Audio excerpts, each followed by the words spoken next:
Салам достор тугандар, бардыгыңыздарга жакшы маана каалап. Бүгүн сиздер менен кайрадан Жаш кыял тобунун Перизат аттуу программасын ырдамакчыбыз. Анда эмесе кеттик.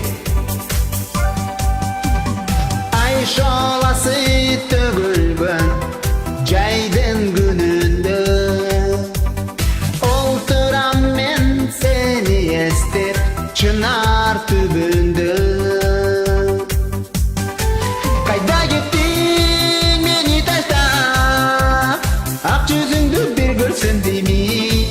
Түбөлүккө бирге болуп, жанашып бирге жүрсөк деймин.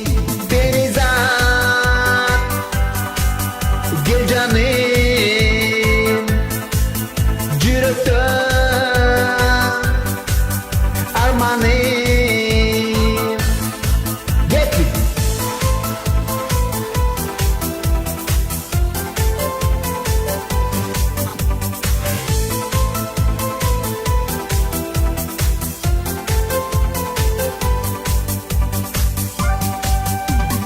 Tağdır bizdin ortabızdı, göpalı stıldı.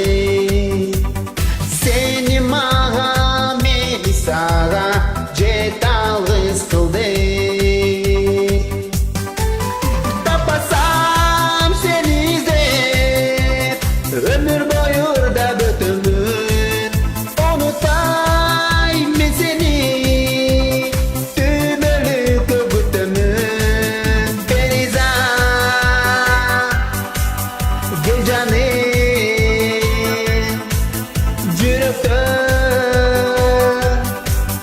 арманым. Чүдө!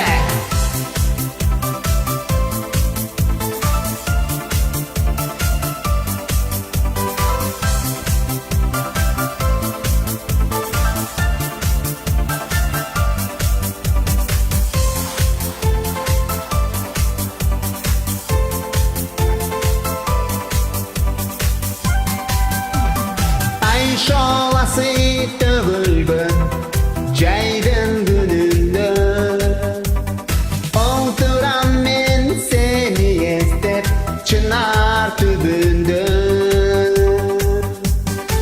Кайда кеттиң мени таштап, ак жүзүңдү бир көрсөм деймин.